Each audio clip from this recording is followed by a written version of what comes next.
Buenos días, Pedro. Soy Don Mario. Hola, Don. Buenos días. ¿Qué tal? Qué gusto saludarte.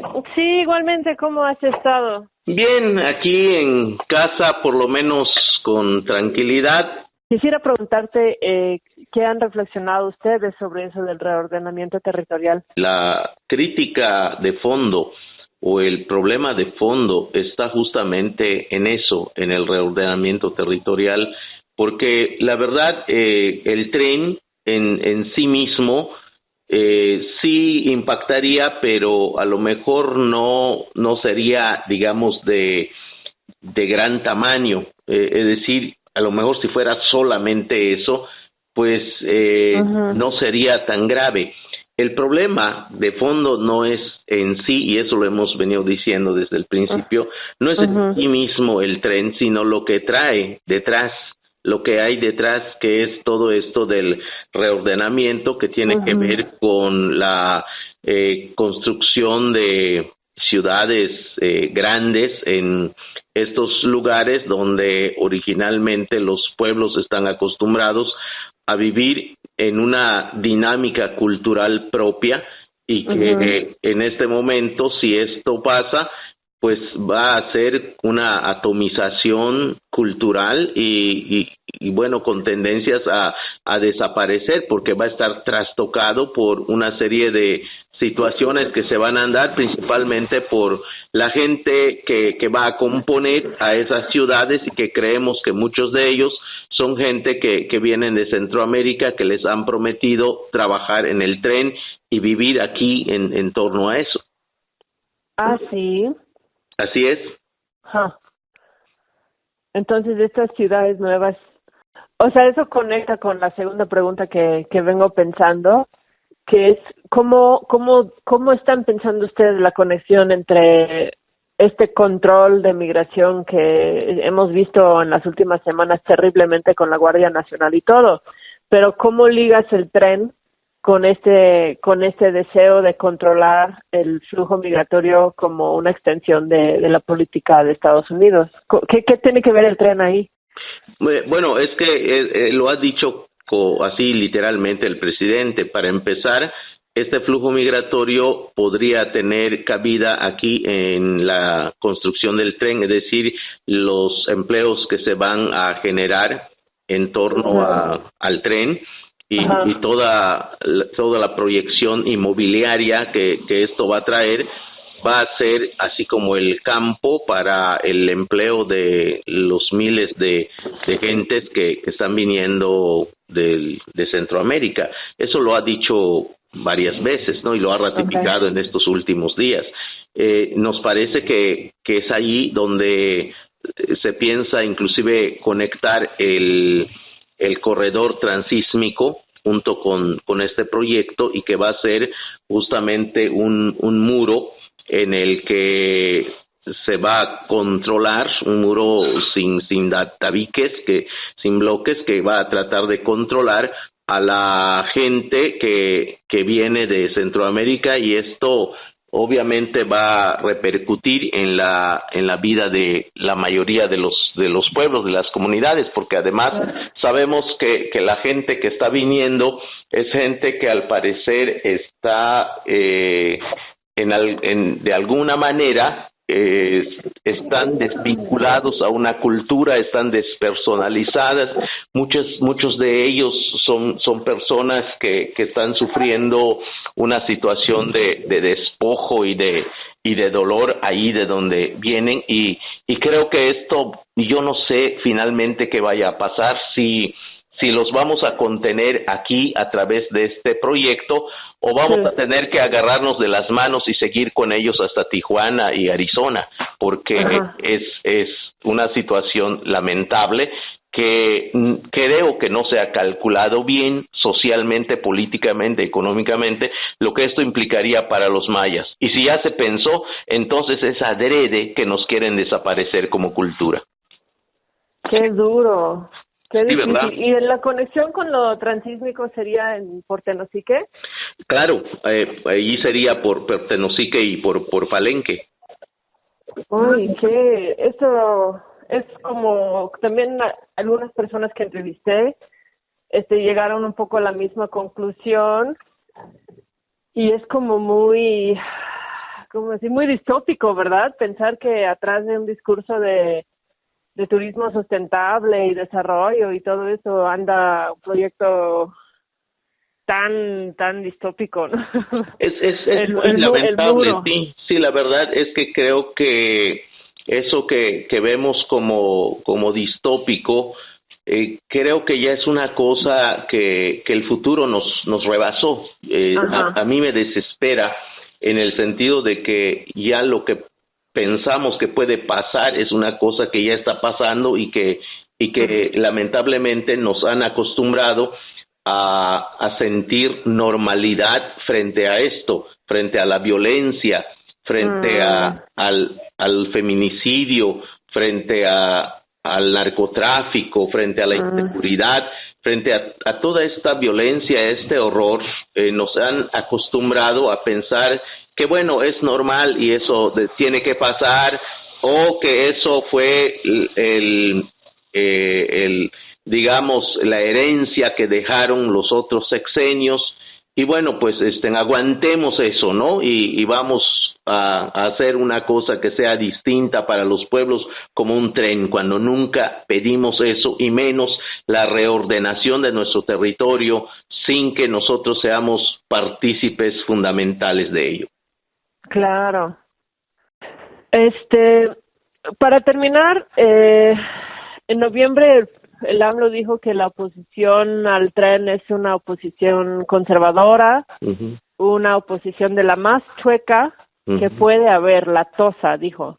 Y yo sé que tú también has recibido amenazas. Me gustaría como que si me podrías hablar un poquito sobre esa forma desde el poder de decir el que se oponga es malo, es una persona mala, y a la vez estar tratando de decir que están consultando y que si la gente dice que no va a proceder. O sea, esas contradicciones, pero que tienen efectos reales en la vida de las personas, como en tu caso, ¿no? Sí, es que esto igual es muy preocupante, porque claro, el presidente tiene como el vicio de descalificar a todo el que no lo aplauda. Creo que ya está tan acostumbrado a que todo mundo le aplauda, y le aplauda los chistes, le aplauda los malos chistes y le aplauda los ridículos.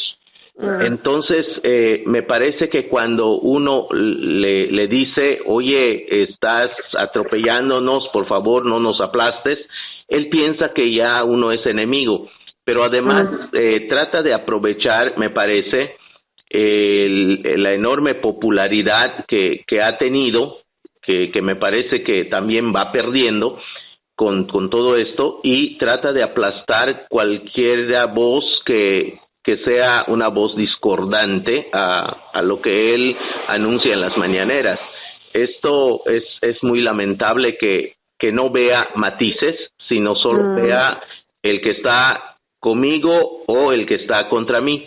Sí. Pero además nosotros en nuestro discurso, en nuestra lucha, en nuestra narrativa, nunca hemos dicho estamos en contra del presidente. Nosotros hemos dicho estamos en contra de ciertos proyectos, y lo hemos hecho por las vías legales. Entonces es además un poco doloroso que nos acusen de una cosa que no hemos hecho. O sea, ni estamos violentando, ni estamos haciendo algo que esté fuera de la ley.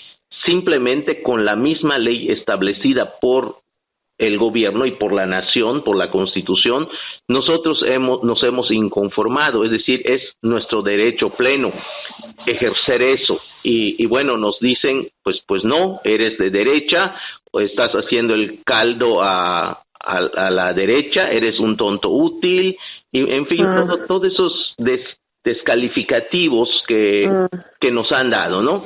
Y esto alienta mucho también, lamentablemente, a mucha gente que dogmáticamente ha puesto su esperanza en este nuevo gobierno, que no ha podido lograr pensar, reflexionar en lo que es sí, en lo que es no, y que mantenga su individualidad, que mantenga su ser como sujeto y no objetivizado, cosificado por un discurso que viene desde arriba, ¿no? Eso es una pobreza que vivimos muchos mexicanos con esta situación que se está dando. Entonces, cuando ellos escuchan que el presidente hace esta descalificación, pues se vienen contra uno, ¿no? Y obviamente esto le pone una plataforma muy favorable a las empresas, como en este caso las empresas a quienes hemos demandado, que tienen que ver principalmente con las energías renovables o energías limpias, como le llaman, y bueno, tratan de amedrentar, de asustar, y bueno, ahorita pues con esto de las amenazas, ¿no?